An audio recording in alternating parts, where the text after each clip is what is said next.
When I got pregnant, my father kicked me out, saying I had brought shame to the family. Years later, when he ended up homeless after gambling everything away, he called me. I said, "The family won't take you back. You brought shame to it." 6 years ago, I was 19 and dating Mason, 21. We'd been together for 2 years, and things were good. I was working at a local diner, saving up for community college. Mason was doing construction work, learning the trade from his uncle. Dad actually liked him, which was rare. He hadn't approved of any of my previous boyfriends. Then I missed my period. 2 positive pregnancy tests later, my whole world turned upside down. I still remember the morning I told Dad. "Dad," I said, "I need to tell you something." He looked up and I swear he already knew. "I'm pregnant." The silence that followed was the longest of my life. "Not," he said. "No daughter of mine is going to be a teenage mother. You'll get rid of it. Mason and I want to keep the baby," I said. "We've talked about it," and he slammed his hand on the table so hard his coffee mug fell over. "You've brought shame to this family," he shouted. "Your mother would be disgusted." That's when something in me snapped. "Don't you dare bring Mom into this," I said. "She would have supported me." "Get out," he said. "Pack your things and get out. You're no daughter of mine." I had 24 hours to pack my life into garbage bags. Mason came with his truck and we loaded everything while my dad sat in his chair, watching TV like we didn't exist. The last thing I saw as we drove away was him closing the curtains. Mason's sister Isabella took us in, but things weren't like some fairy tale where love conquers all.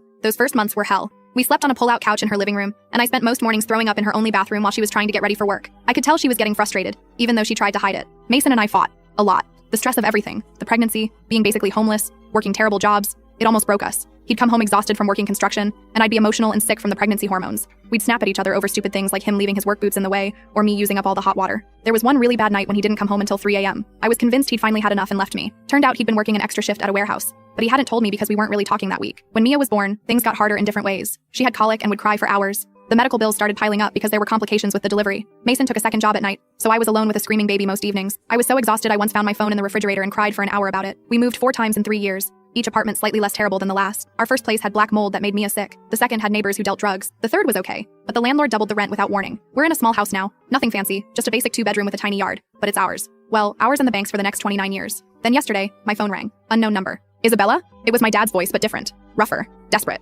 "I need help." Turns out, his gambling addiction had finally caught up with him. He'd lost everything. His house, his savings, even his car. The bank was foreclosing, and he had nowhere to go. "I know I don't deserve it," he said, "but you're all I have left." I stood in my kitchen, looking at Mia's kindergarten pictures on the fridge, the granddaughter he'd never met, looking at the life I'd built without him, and I made a decision. "You're right," I said. "You don't deserve it. The family won't take you back. You brought shame to it." I heard him inhale sharply at his own words being thrown back at him. "You know what's ironic?" I continued, surprising myself with how steady my voice was. "When you kicked me out, everyone in town knew. You made sure of that. You told them all about your shameful daughter who got herself pregnant. I had to walk past people whispering about me at the grocery store. Mrs. Wilson at the corner store wouldn't even look me in the eye anymore." I paused, letting that sink in. "And now? Those same people have watched you gambling away everything at casino every weekend. They've seen you borrowing money you never pay back. That shame you were so worried about, you brought it on yourself. Isabella, I had some bad luck. But if you just..." "Bad luck?" I cut him off. "Uncle Luke told me about the 3 times he tried to get you into gambling addiction treatment. Your friends at the plant tried to help too. But you chose this, Dad. Just like you chose to throw away your daughter and granddaughter. Now you get to live with those choices." He started to say something else, but I hung up. Then I blocked his number.